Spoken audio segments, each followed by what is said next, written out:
Video में class 9 के सभी विद्यार्थियों का स्वागत है। आज की जो अपनी कक्षा रहेगी वो आपका जो प्रश्नावली नंबर है 6.3 रेखाएं और कोण, इसके बारे में आपको जनरल डिटेल मालूम है। फिर भी मैं आपको कुछ बातें जो आपको याद रखनी है वो बातें मैं आपको याद दिला देता हूँ कि रेखिक युग्म कोण क्या होता है, शीर्षाभिमुख कोण क्या होता है, अंतः युग्म कोण क्या होता है, ये सभी जानकारी आपको है। ठीक है, आज हम जो इस लेसन में पढ़ने वाले हैं वो 6.3 प्रश्नावली पढ़ेंगे और उसमें जो आपके दो प्रमेय हैं उस प्रमेय के बारे में आपको मैं डिटेल बताऊंगा कि त्रिभुज के तीनों कोणों का योग 180 डिग्री होता है, वो हम पढ़ चुके हैं। फिर भी मैं आपको पुनः याद दिलाना चाहूंगा। इसके अलावा अपन जो कोण पढ़ेंगे बहिष्कोण पढ़ेंगे और बहिष्कोण किस प्रकार बनता है उसकी भी जानकारी आपको इस वीडियो में मिलेगी। तो आपसे उम्मीद की जाती है कि इस वीडियो को आप ध्यान पूर्वक देखें और आपका जो लेसन है इसे समझने का पूरा प्रयास करें। तो देखिए अपन किस प्रकार दो प्रमेय हैं, उस प्रमेय में से आपको मैं एक प्रमेय को बताना चाहता हूं। ये आपका त्रिभुज है और त्रिभुज के तीनों कोणों का योग कितना होता है 180 डिग्री। आप बोल सकते हैं त्रिभुज के तीनों कोणों का योग कितना होता है 180 डिग्री होता है। लेकिन ये किस प्रकार 180 डिग्री होता है, यह भी एक प्रकार का प्रमेय है। उस प्रमेय को अपन इस प्रकार बता सकते हैं कि त्रिभुज के कोणों का योग कितना होता है 180 डिग्री होता है। लेकिन ये 180 डिग्री किस प्रकार होता है इसको मैं आपको बताने का प्रयास करता हूं।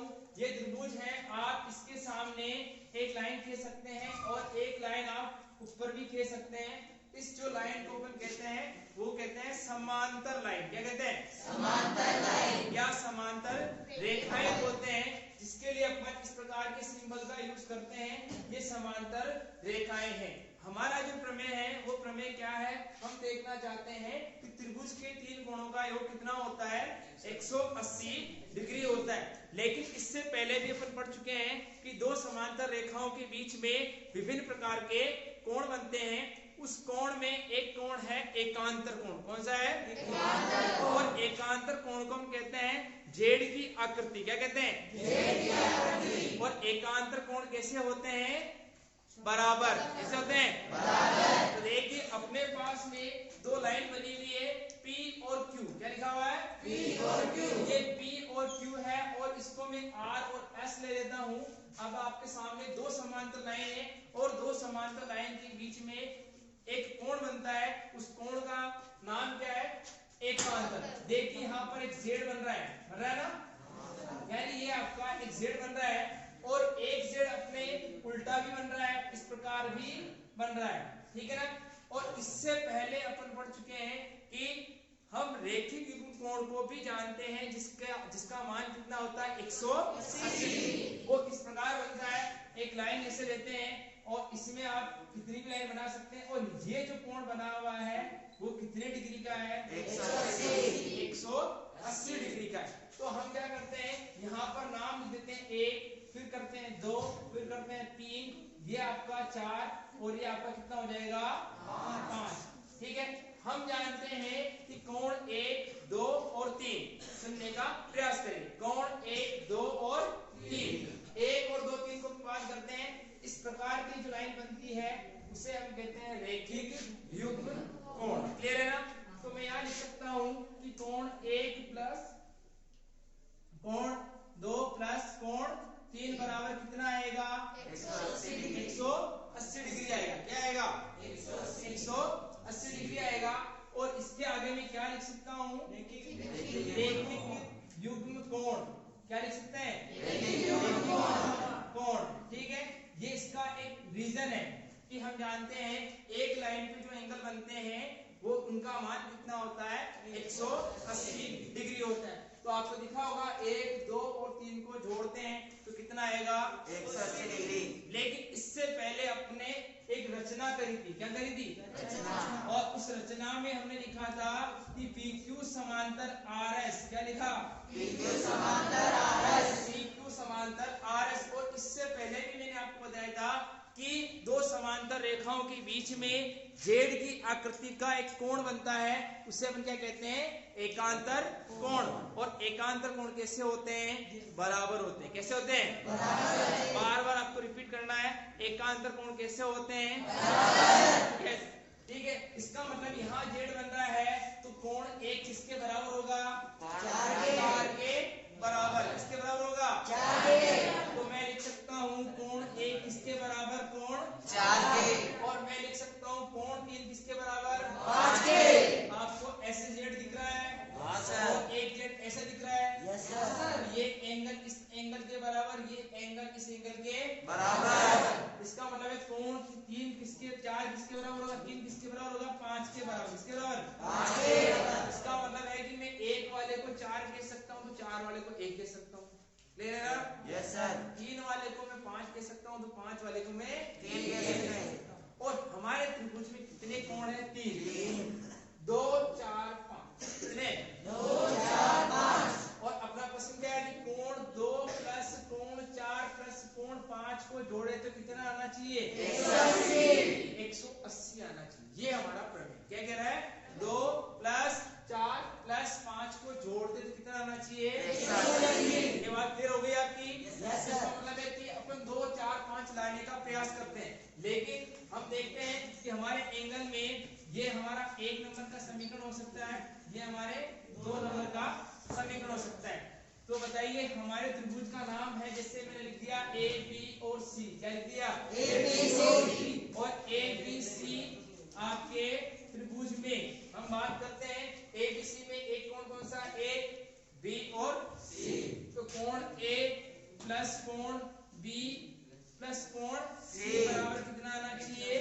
180। तो देखिए कोण ए की जगह 4 है। क्या है?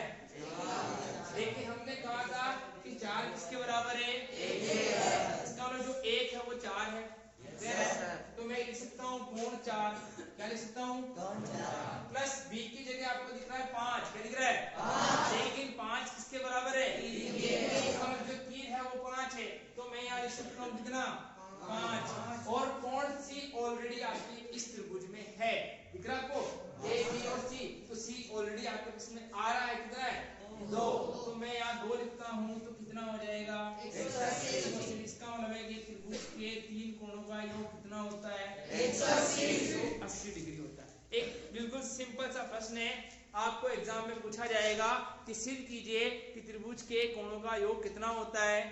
180। आपको क्या करना है, इस प्रश्न में सीधा आपको इस प्रकार का एक चित्र बनाना है, डायग्राम बनाना है। ये भी आपको याद करके जाना है।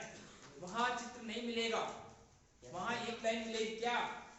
त्रिभुज के 3 कोणों का योग कितना होता है? 180। सिद्ध कीजिए। बस ये एक प्रश्न, एक लाइन आ गई तो आपके माइंड में चलेगा कि मैं त्रिभुज बनाऊंगा, 2 समांतर रेखाएं बनाऊंगा, समांतर रेखाओं के बीच में बनने वाले कोण जो जेड की आकृति के होते हैं उनके बारे में बताऊंगा, फिर मैं इनको जोड़ दूंगा। मैं बता दूंगा 1 किसके बराबर है? 4 के। 3 किसके बराबर है? 5 के। इसका 1 को मैं 4 लिखूंगा, 3 को मैं 5 लिखूंगा, और 2 ऑलरेडी प्रश्न में है, तीनों को मैं जोड़ूंगा कितना आ जाएगा? 180। यहाँ पर भी आपको 180 दे रखा है। तो कोण 1 की जगह क्या आ गया? 4। 2 की जगह क्या आ गया? 5। 2 ऑलरेडी है। 3 की जगह क्या आ गया? 5। तो इस प्रकार अपना नंबर 1 प्रमेय पूरा होता है। ये अपन पहले पढ़ चुके हैं। अब मैं आपके सामने दूसरा प्रमेय तैयार करता हूं, उस प्रमेय को आप देखिए। क्लियर है? Yes sir.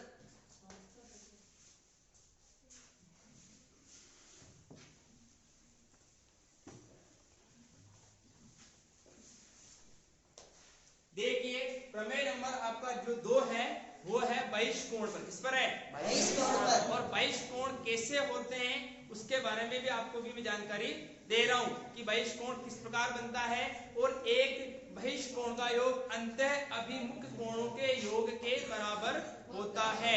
तो आप देखिए क्या लिख रहा हूं, एक त्रिभुज बनाया मैंने आपके सामने, देखिए, और इस लाइन को मैंने इस प्रकार बढ़ा दिया। देखो एक प्रश्न बड़ा इंपॉर्टेंट है, आप इसे देखें, ध्यान से देखें कि हम किस प्रकार इस प्रश्न को समझ सकते हैं। और एक लाइन आप आगे बढ़ा दीजिए इस प्रकार, ठीक है ना, ये बढ़ा दीजिए, और एक लाइन इस प्रकार बढ़ा दीजिए। क्लियर हुआ? अब ये त्रिभुज है। क्या है? त्रिभुज। इसका नाम मैं कुछ भी लिख देता हूँ ए बी और सी। यहाँ मैं कर देता हूँ डी, फिर मैं कर देता हूँ ई और कर देता हूँ यहाँ पर मैं अब यहाँ देखिए कि इस त्रिभुज में अपन क्या समझने वाले हैं।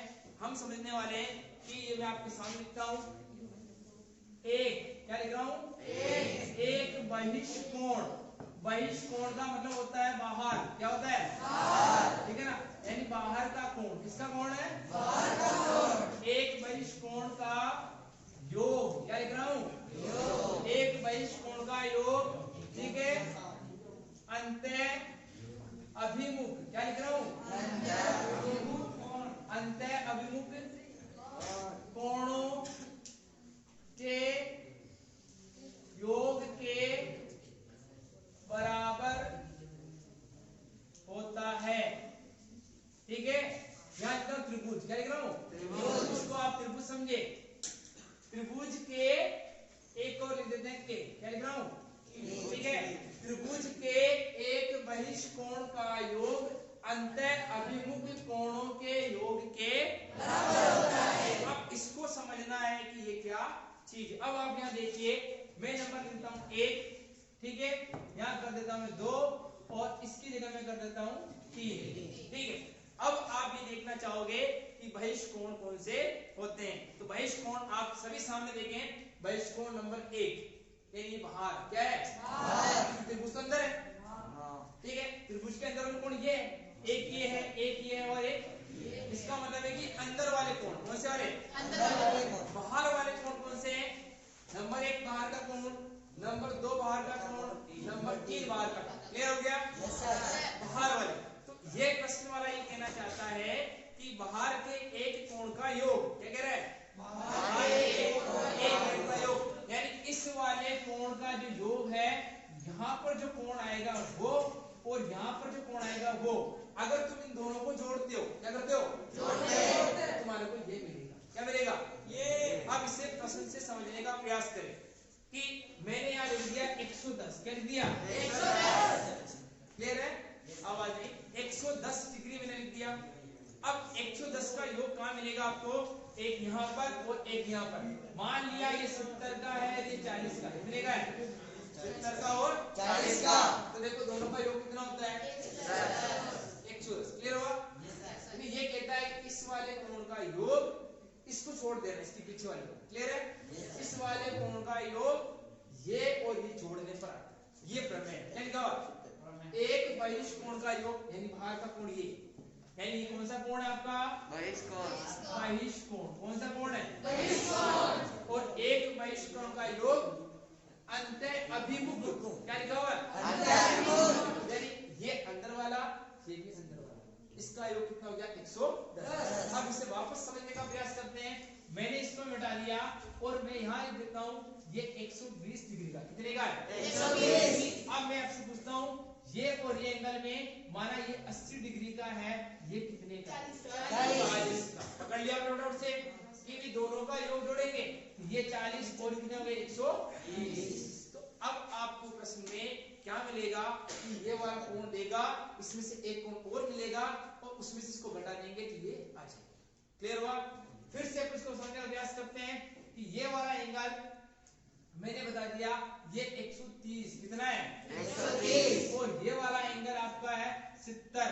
बताओ ये कितना आएगा 60, कितना आएगा 60, यही 60। तो अब आपको प्रश्न इस प्रकार के मिलने वाले हैं कि एक बाहर का एंगल मिलेगा, एक अंदर वाला कोण मिलेगा और बाहर वाले कोण में से अंदर वाले एक कोण को घटा देना तो दूसरा कोण आपको मिल जाएगा। बात क्लियर हो गई? तो ये हमारा कौन सा प्रमेय है, दूसरा।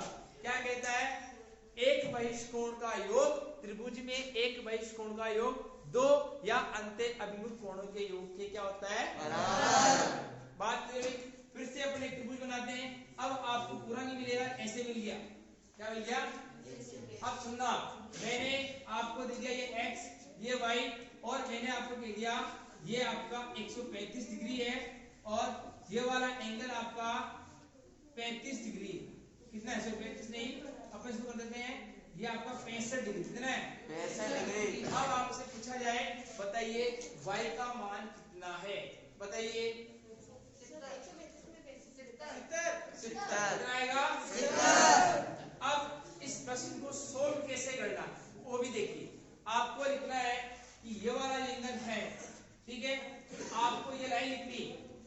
प्रश्न में क्या लिखिए, त्रिभुज के एक बहिष कोण का योग अंतः अभिमुख कोणों के योग क्या बराबर है। ठीक है, तो मैं लिख सकता हूं कि ये वाला कोण, ठीक है, ए बी सी और डी। अब इसका नाम देखना एपीडी, क्या लिख रहा हूं, एपीडी। तो कोण एबीडी बराबर होगा, कोण एबीडी बराबर होगा इसके एक्स को जोड़ेंगे, एक्स को जोड़ेंगे। अब इसका नाम बीच में आएगा बीडीसी, क्या आएगा, बीडीसी। मैंने पहले कहा जो कोण होता है वो बीच में आता है, और इसको पढ़ूंगा मैं बीसीए। सो बीसीबी पढ़ सकते हैं या बीसीडी भी पढ़ सकते हैं, तो मैं पढ़ लेगा हूं बीसीडी। क्या पढ़ रहा हूं, बीसीडी। आपको ऐसे लिखना है बीसीडी बराबर, आपको लिख देना जो भी है आपका आएगा। ठीक, अब इस लाइन के नीचे आपको ये वाली लाइन नोट करनी है, क्या करनी है, फिर मैंने लिखा ए बी डी कितना 135, फिर लिखा ना बी डी सी एक अंदर, बी सी डी दूसरा एक। अब मैं यहां लिख सकता हूं 135, क्या लिखूंगा 135, और बी डी सी का मान कितना है 65, और बी सी डी निकालना है, इसको मैंने y लिखा था, क्या लिखा था y, और 135 में से 65 को लेस करेंगे, y का मान कितना आएगा 70, क्या आएगा 70। इस प्रकार आपको ये प्रश्न करना है। बात क्लियर हुई? Yes sir. तो अपन ने समझा इस प्रमेय में कि एक बाहर के कोण का योग, यानी त्रिभुज के बाहर एक कोण होता है, उसका योग अंदर वाले जो दो कोण होते हैं उनको जोड़ने से बनता है। क्लियर हुआ? अब आप प्रश्नावली का प्रश्न नंबर 1 देखिए, 6.3 का पहला प्रश्न देखिए। क्लियर हुआ? 6.3 का प्रश्न नंबर 1 देखिए।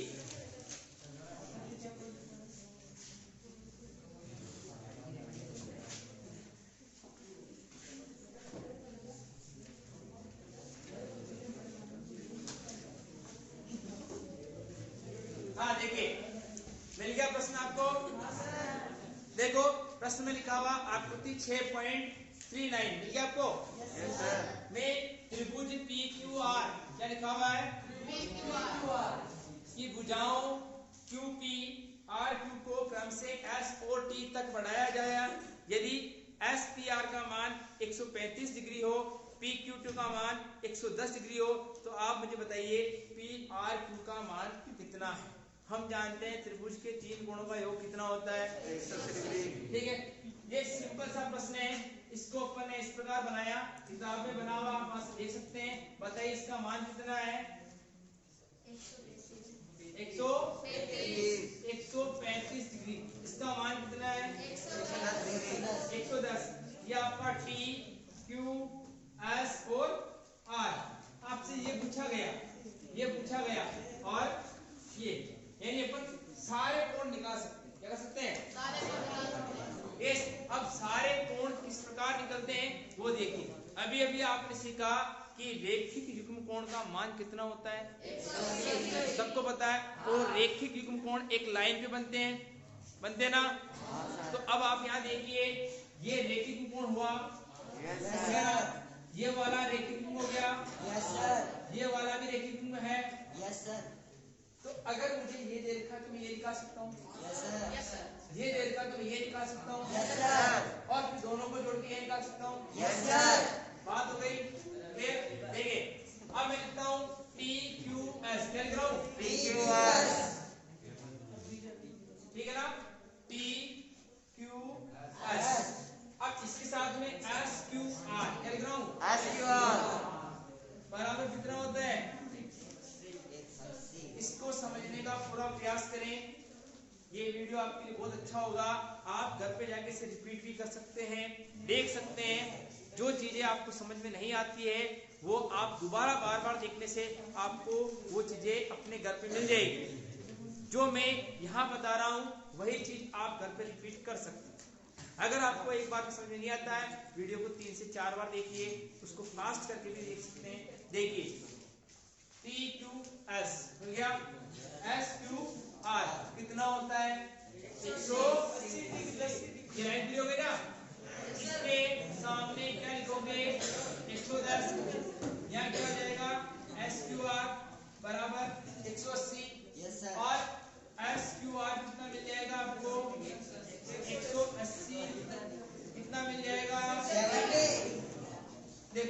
मिल गया, यानी यहाँ कितना आ गया, यहाँ हो गया 70, क्या हो गया 70 हो गया। अब दूसरी बात, ये 70 मिल गया, ठीक इसी प्रकार इसको निकाल सकते हैं। मैं क्या लिखूंगा इस बार, इसको आगे नाम भी कुछ ले सकते हैं आप, ठीक है ना, एम लिखते हैं, क्या लिखते हैं इसको, मैं लिख रहा हूं एम आर एस एम, क्या लिख रहा हूं R S M, R S M, इधर का पूरा हो गया, इधर से बोले आर एस क्यू, क्या पढ़ रहा हूं आर एस क्यू, कितना होता है 180, बताइए आर एस आपके पास कितना है 135 प्लस, बताइए आर एस क्यू निकाल सकते हैं, 180 में से आर एस क्यू घटा दिए, घटाएं 45, कितना आएगा 45। अब इस प्रश्न को अपन दो तरीके से करेंगे, ये एक बिल्कुल नॉर्मल तरीके से प्रश्न था, फिर अब कैसे करेंगे, अपना जो बहिष्कोण है उससे करेंगे, किससे करेंगे, कितना आ गया 45, क्या आ गया ना, कितना आ गया 45। अब दोनों को जोड़िए 115 और त्रिभुज के तीन कोणों का योग कितना होता है 180 में से 115 घटा दीजिए 65, ये कितना आ जाएगा 65 डिग्री, तो अपन निकाल सकते हैं इसे, हो गया यस। अब सुनिए आप कि हमने देख लिया, इसके माध्यम से इसको निकाला, इसके माध्यम से इसको निकाला, दोनों को जोड़ के 180 घटाया तो ये आ गया, लेकिन हमने जो प्रमेय पढ़ा उस प्रमेय का उपयोग अभी नहीं हुआ, उस प्रमेय का उपयोग देखिए, इसको मिटा दूं मैं, यस सर, यस। अब इस प्रमेय को मैंने मिटा दिया, क्लियर हुआ। अब प्रश्न को वापस समझने का प्रयास करेंगे, क्योंकि हमने जो प्रमेय पढ़ा वो प्रमेय हमारे क्या काम आया, उस प्रमेय को आप देखिए आप क्या करेंगे, 180 में से 135 घटाएंगे, कितना आएगा 45, कितना आएगा 45, हो गया मेरे। अभी आपने पढ़ा एक बहिष्कोण का योग अंदर वाले दो कोणों के योग के बराबर, बताओ ये बाहर का कोण है 110 में से 45 घटा लो, 110 में से 45 घटा लो 65, आया डायरेक्ट, यस सर, यही अपने पढ़ा नहीं। आप इस प्रकार नहीं करना चाहते हैं तो 110 को 180 में घटाएंगे, कितना आएगा 70। अब ये बाहर का कोण, ये अंदर का कोण, 135 में से 70 घटाओ 65, फिर से प्रश्न आ गया, बताइए 3 तरीके हो गए आपके पास सोल्व करने के। एक तरीका क्या है, इसको निकाल के दोनों को जोड़ के घटा के निकाल सकते हो, और एक इस लाइन का यूज कर सकते हो कि बाहर के एक कोण का योग अंदर वाले दो कोणों के योग के बराबर होता है। तो आप क्या करेंगे, इस 180 में से 135 घटाएंगे, ये आएगा 45, 45 को 110 में घटाएंगे तो 65। इससे नहीं करना चाहते हैं, इससे कीजिए 180 में से 110 घटाएंगे 70, और 70 को 135 में से घटा दीजिए, कितना जाएगा 65। तो इस प्रकार अपना ये आज का जो टॉपिक है, दो टॉपिक थे कि त्रिभुज के तीन कोणों का योग कितना होता है, और त्रिभुज के एक बहिष्कोण का योग दो अंदर वाले कोणों के योग के बराबर होता है। तो आज की इस वीडियो में अपना ये इतना ही टॉपिक रहेगा। उम्मीद करता हूँ कि आपको समझ में आया होगा, और हमारे इस चैनल को आप सब्सक्राइब कीजिए, लाइक कीजिए, शेयर कीजिए। Thank you very much.